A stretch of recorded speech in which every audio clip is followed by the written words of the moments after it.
Hello, and welcome to It's a Talk Show Now, which is a talk show that we have. Hi, I'm Martha. And I'm lowest voice possible Johnson. And I'm your host, Headphones. And today we have with us our guest, Catherine Bottle. Hi, it's lovely to be here. And what is it you do, Catherine Bottle? I'm a musician. That's wonderful. What do you play? Well, I play piano and I sing. That's awesome. Wow, all six of us are the audience and we're all clapping right now. Thank you so much. I'm also clapping. And I'm clapping as well. And me too. I'm clapping so much. Hey, Catherine, it really is lovely to have you here. We have, I'm pretty sure it's safe to say we're all fans of you, and I really do enjoy, especially your first three albums. But I understand that you have a new one coming out in a month. Yes, I have a new album coming out 1 month from now. My first three, the first one was called City Sounds, and the second one was called Moon, and the third one was called Yellow Walls, and and this fourth album is going to be called Orange Carpet. Wow, that's great. That sounds like such a cohesive thing. I sure hope so, because those four are all things that are albums of mine. Well, Catherine, it really is awesome to have you. I really loved your third album, Yellow Walls. In particular, I thought it was a lot more grungy than your usual stuff, and in a really, really good way. You could tell that it was made by someone who was, by then, really good at making albums. Thank you so much. I worked really hard on that one. I remember at the time I was thinking, oh, is this even good? But then I was like, oh, you know what? I gotta push through. I gotta make it come together. And it turned out it was worth it. I think Yellow Walls was my favorite that I've made. And honestly, I really hope this next one is going to be good. It's kind of like a spiritual successor to Yellow Walls. I think that Orange Carpet is going to be it's going to be an exploration into newer kinds of more digital territory than Yellow Walls. I think Yellow Walls was a lot more acoustic, and I think that Orange Carpet is going to be a lot more of a what do I want to say, like there's almost going to be like some Eurobeats happening. I think that's really interesting choice, Eurobeats. I think that that I'm excited to see what you end up doing with that choice, and I wish you the best with that.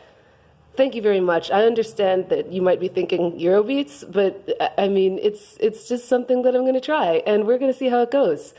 Yeah, I will be sure to, no matter what, give that a listen, and I'm pretty excited for it. Yeah, me too. So what other, besides grunge and Eurobeats, what other kinds of genres of music have you put in your albums?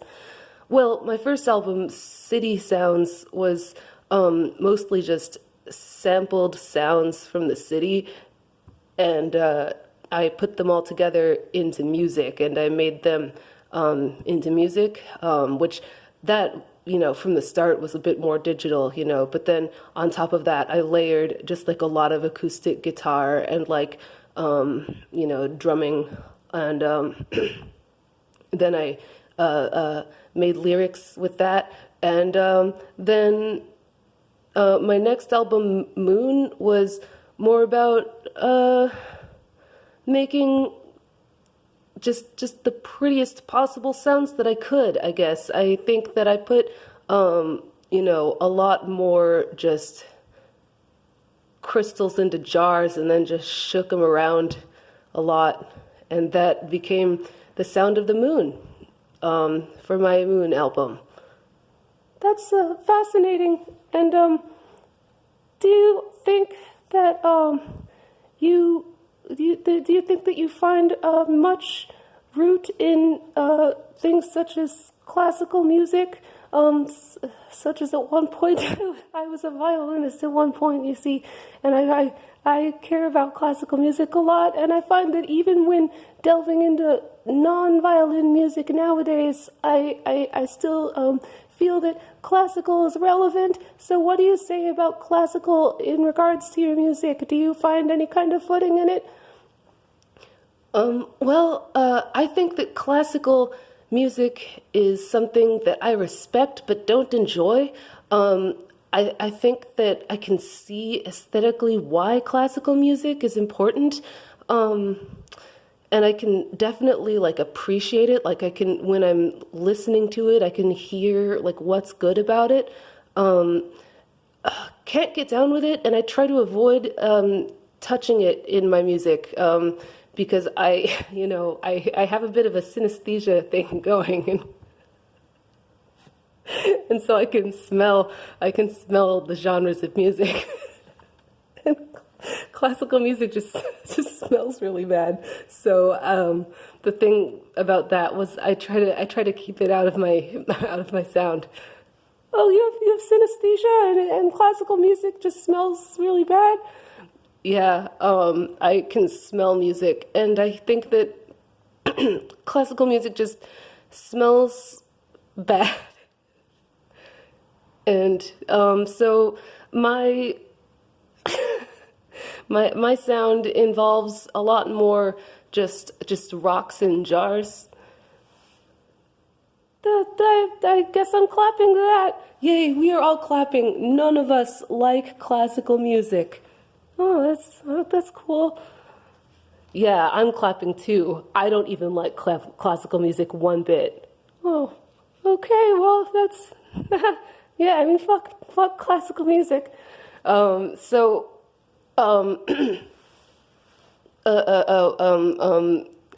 voice possible Johnson. Yes. You look like you had something to say just like a second ago. Oh, yeah, Jesus.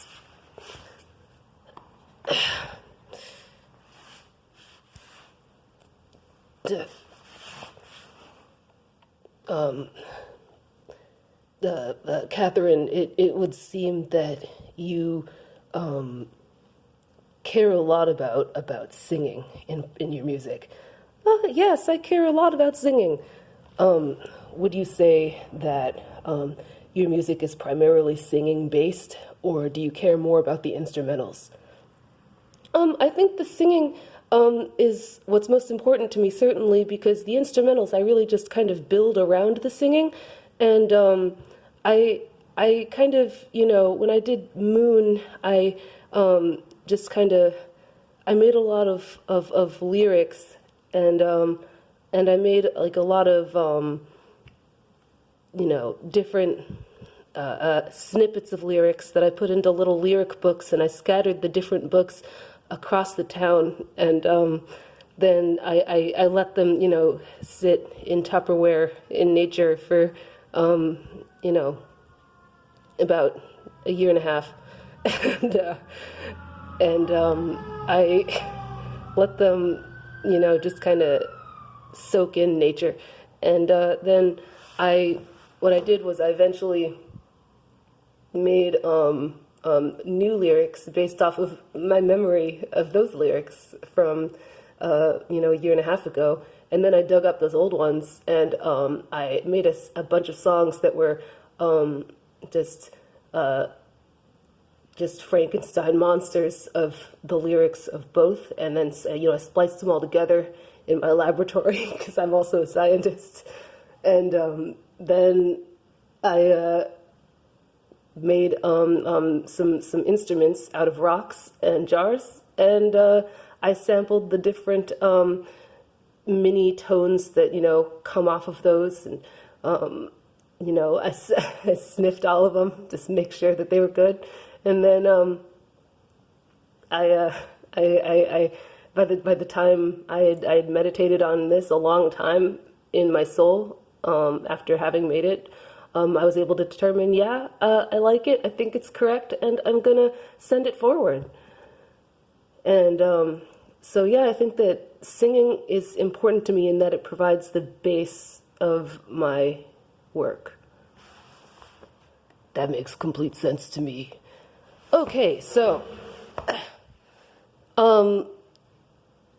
Catherine, it's just about the 10:25 mark right now, so we're going to go ahead and take audience questions because we really don't want this to run for too many amount of minutes at a time. You know, if this goes, one of these was 17 minutes or 18 minutes once, and we can't let it be that. So we're going to go ahead and start with whichever one raises their hand the fastest. That one's me. That one is in fact you. Okay, so my question, Catherine. Yes, hi. My question is that, I was wondering, seeing as how a lot of people here are in agreement that classical music is just really bad, what do you think, people should do if their friends are trying to get them to listen to classical music and they just really don't want to hear it in the car ride? Look, I'm sorry. It's fine. It's not like you. It's just in general. What do you do when people do that?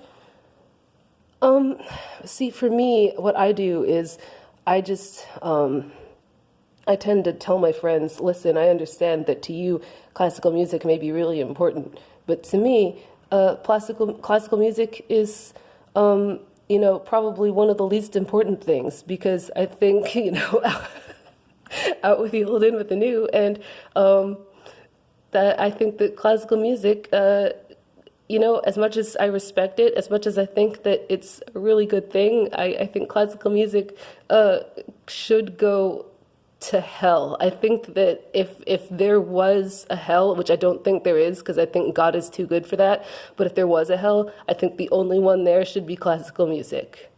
Now, I actually have a question. It's audience question time right now. Oh, okay, you're right. Well, do you think maybe, all right. Next question. Yeah, hi, me. Oh, hi, yes.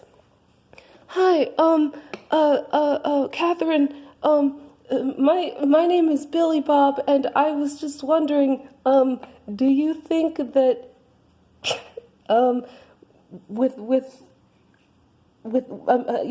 don't have a lot of experience, making music, but I have a lot of experience listening to music, and I was wondering, do you think that maybe someone who's mainly just good at listening to music might someday be able to be a musician? Because, I get what music is, but, I don't, I've just never tried to make it, But I'll put it straight. I'm 35. Can I start being a musician at 35?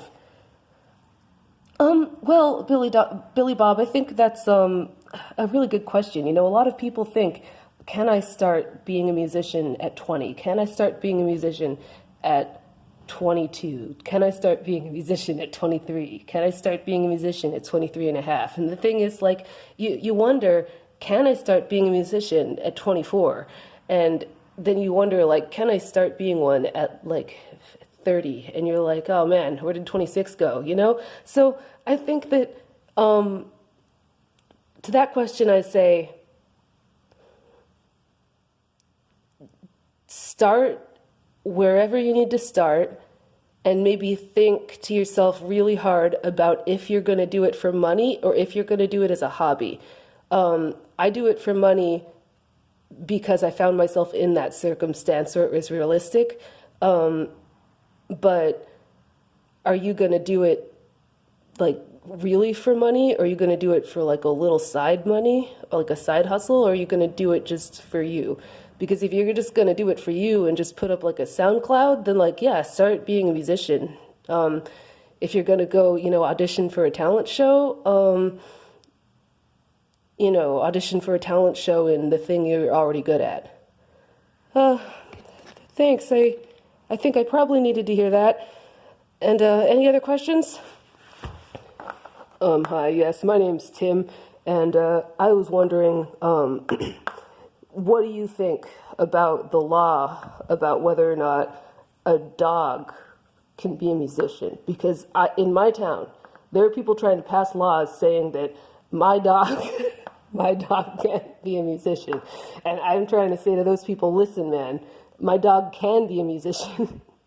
And I think that I want to train my dog to play the saxophone. And if I want to do that, then I think that legally I'm allowed to, because we are all legally allowed to train our dogs to do anything that won't harm the dog and won't harm others. And people in my town are trying to act like there's a reason why my dog playing saxophone would be harmful to anyone. So I think, listen, you got to tell me your opinion, and I got to hear it from your mouth, Catherine Bottle, why my dog should not be allowed to be a musician. Well, Tim, I think that you've brought up some really good points, but does your dog enjoy playing the saxophone? Listen, my dog enjoys it so much. He's always wagging his tail when he's playing the saxophone, and I don't care what anyone says. My dog definitely enjoys playing the saxophone. Maybe what you should do, I think my advice would be listen to all of the local animal experts and basically only ask animal experts and not anyone else in your town. Okay, well, I did ask an animal expert, and one of them said yes, and the other three said no. I think you got to go with the majority of animal experts usually, and well, what if it's not usually?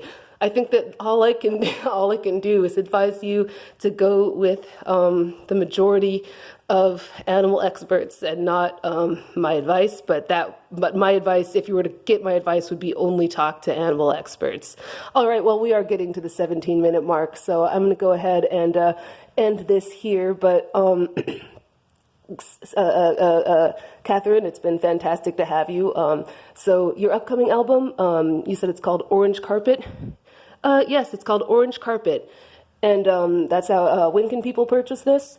In a month, and it'll be pay what you want. But the general price is, I can't remember what it's going to be right now. I don't care. But it'll be downloadable in a month. So everybody, it's been fantastic to be here. All right, well, I am Headphones, and I'm Martha. And I'm Lowest Voice Possible Johnson. And this has been our show. And I hope that you all have a fantastic night. Thanks for tuning in to whatever this was called. Yay! Everyone here is clapping, and none of us like classical music.